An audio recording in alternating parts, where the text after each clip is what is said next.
Hey guys, thanks for joining us today. Today we're going to review the September 2017 edition of Replay Magazine. This is an arcade trade magazine for operators and FEC owners. Let's get started. The first thing you see on the cover is BMI merchandise. They're one of the largest suppliers of toys and trinkets and novelties for stuff like places like Dave & Buster's and Round One. They're pretty large, so there's a big expose on them here. Let's get going inside the book here, and the first thing we're going to see is an ad for an Arachnid dartboard, which has a cell phone charger, which is pretty cool, actually.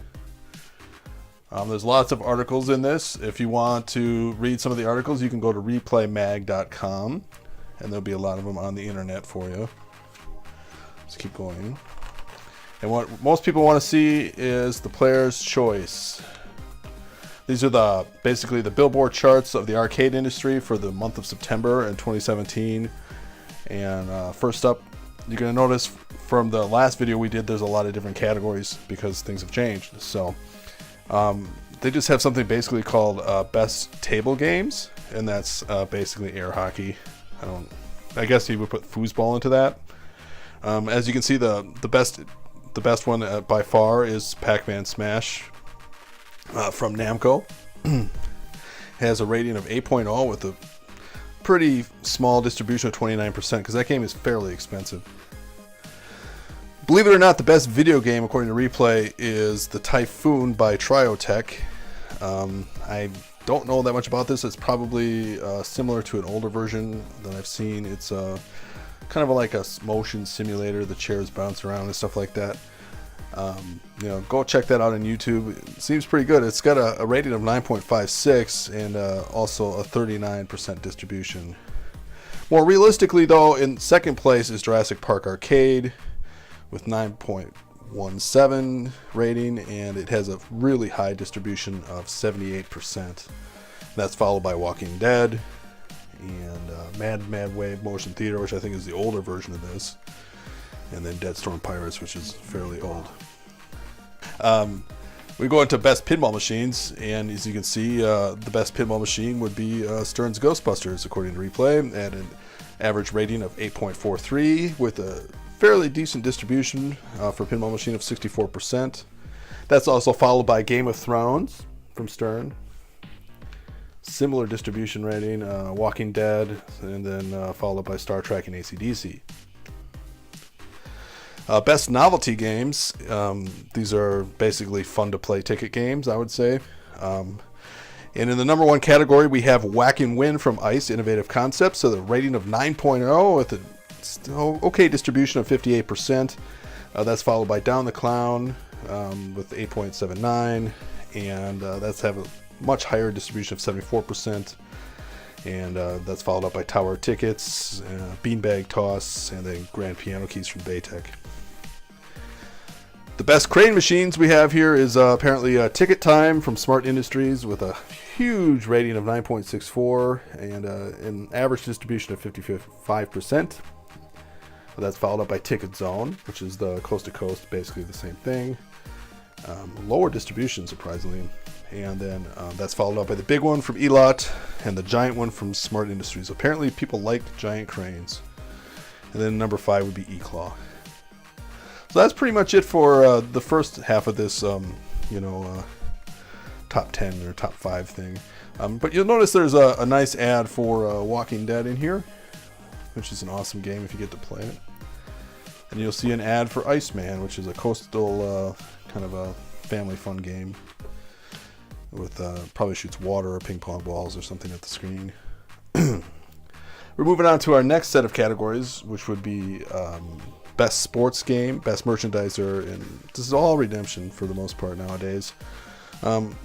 Sports games would be basketball games, football tossing games, boxing games, and stuff like that. So anything that requires some physical, moving. As you can see, Super Shot Deluxe by Skee-Ball is number 1, 8.57, and that's 37% distribution. That's actually an old game. It's very odd. And then following not too far behind is NBA Hoops from Ice at 8.0% and a higher distribution, which I've seen that one more often. And none of those games are available new, by the way. Boxer is on third, and that's followed up by Hypershoot LAI. That's a fairly new game with some pretty cool effects with the ball. Definitely check that out if you can. It has like lighting effects that trace the ball all the way back to the basket. And then finally in fifth we have Jumpin Jackpot from Namco. Best merchandiser games is basically these are non-claw machines, but they're prize machines, so they're kind of like Keymasters and stuff like that.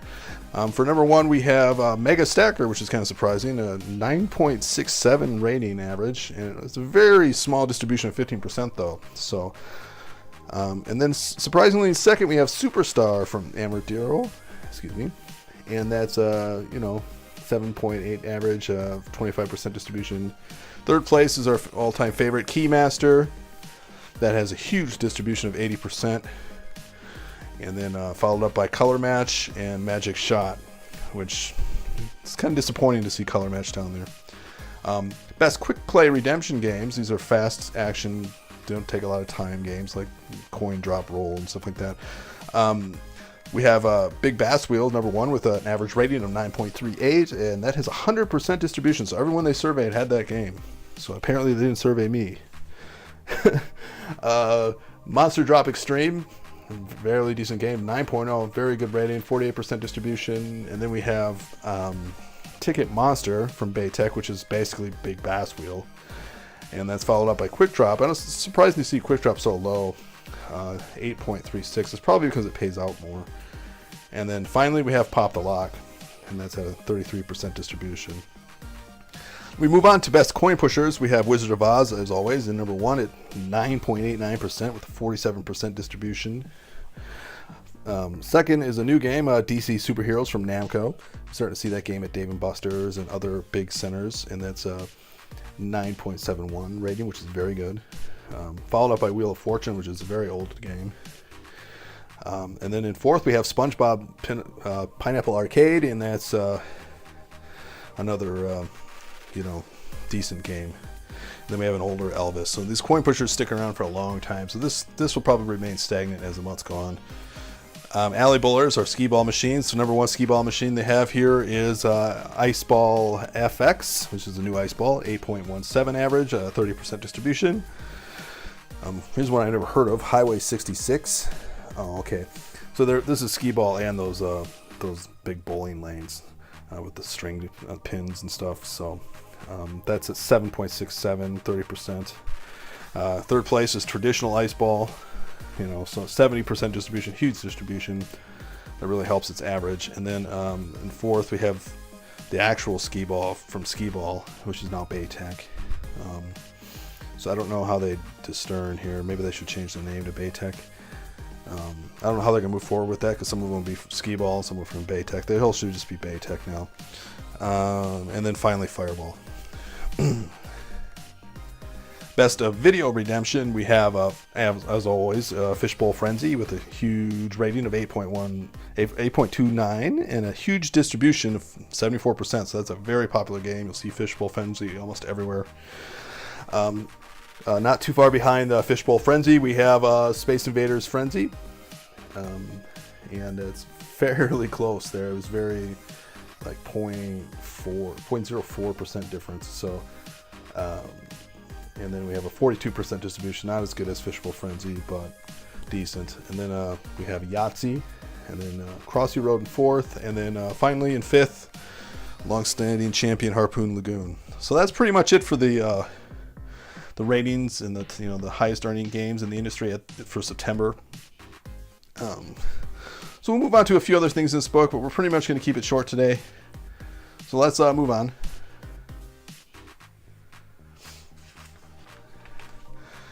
You can see there's a lot of editorials and things, but there's a nice ad for a Grumpy Cat photo booth from Team Play, which I guess maybe that's cool. I don't know. I guess time will tell. Let's move on. I just kind of like looking at the ads. We have some ads for ATMs. Let's see here. We have the ad for the big one, which is nice. Big One Extreme, excuse me. Pretty awesome. There's an ad for the new coin pusher, Willy Wonka and the Chocolate Factory from E-Lot. That's basically the same as Wizard of Oz, only you win tickets instead of cards, I believe. Oh no, there's a golden ticket card that's an instant win. Pretty awesome game. Check it out if you see it.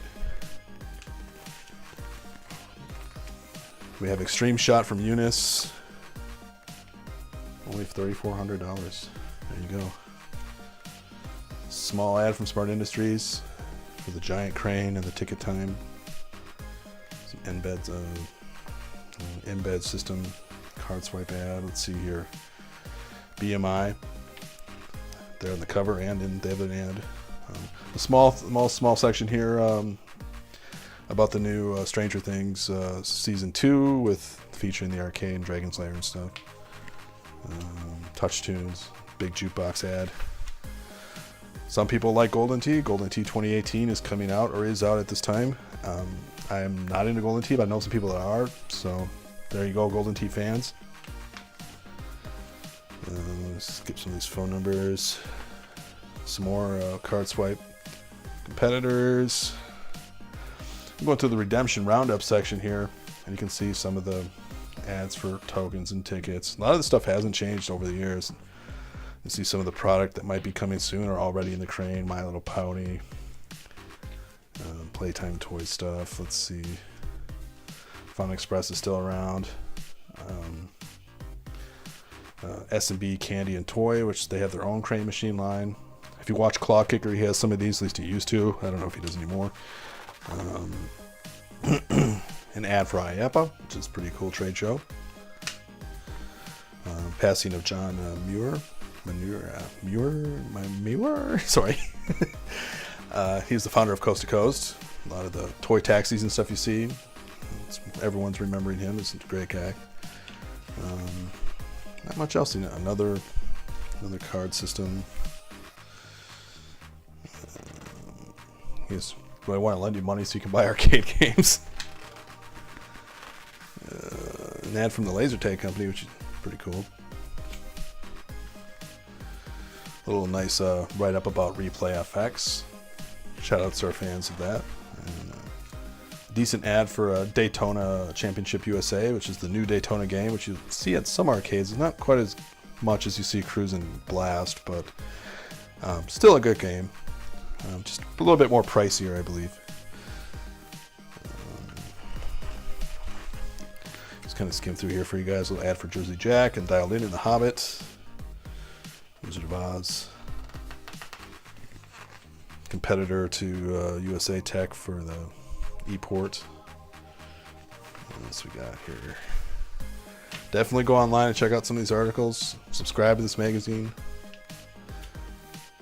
Nice Dynamo air hockey table. It's pretty cool. Some of the best you can get. A lot of write-ups on different FECs, different things going on in the industry. Let's see. Dark XD, The Ride. It's a Typhoons #1 game.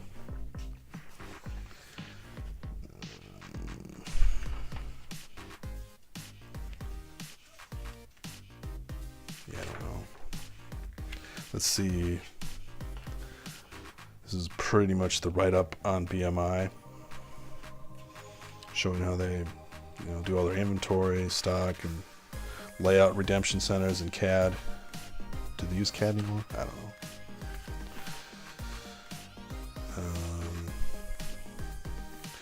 Happy birthday to Rockola, 90 years. Still kicking. Guess they are. American Changer.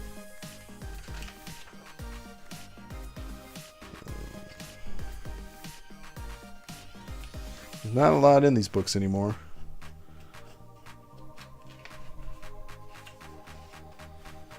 I'm going to go through the whole thing real quick.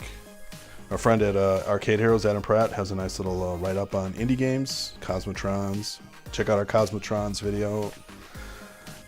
Sky Cursor. We have a Sky Cursor kit install video. Killer Queen, which is my favorite. Kind of a little biased. Darius Burst. Neon FM, which is a pretty cool game. That's underrated. And then, a couple different World's Fastest Drummer and DDR ripoff of some sort. So that's the indie game scene. A little bit nice at the end here. We got a little end of with Galloping Ghost Productions Dark Presence. A little bit of a write-up on that. Someday that will be released. One of the best articles in the magazine this month is the write-up from Jersey Jack. I'm gonna butcher his name. We'll just call him Jersey Jack. He did a nice expose on the counterfeit game crackdown in California. There's a huge bust. Check out the news on that. People making these 60-1, 101 multi-game units with all this illegal artwork and stuff. It's actually technically very illegal. And then that goes on and on. So definitely check out that. And then we're into the white pages. Not a lot. There's some auctions coming up. Not a whole lot. And then we have a nice ad for Coast to Coast at the end. They have Prize Redemption Center cases now with the prize cube design. It's pretty awesome looking. They actually just took the head of a crane, chopped it in half, and made that a display case. You can buy that. Kind of overpriced, but they do have a new game called Double Feature, which looks like another one of those win a toy, then if you don't win, you get candy thing. Fun Zone cranes, and then they have a ticket time version. And what makes the Smart Industries one better than this is that it has an RF tag, so that they don't have to keep refilling it. It'll just drop it in there, and it'll put the tickets on your card right away by RFID tag. So this one you have to take those things up to the counter. People lose them, you know. So that's why people, the operators choose the other one a little bit over this. And I think they patented it, so it's gonna be hard for them to copy it. And then at the end we have a nice little ad from Benchmark Games saying we're not gone away, we're still here, we're still working. They're working on the merger with E-Lot right now. So there you go. That was a quick look at the September edition of the Replay magazine for 2017. Current information on the trade industry here. So I hope you like these videos. Just like this video and subscribe if you want to see more of this type of content. And as always, thanks for watching. Thank you for watching. If you like this video, be sure to like and subscribe. You can also support us on Patreon or TeePublic.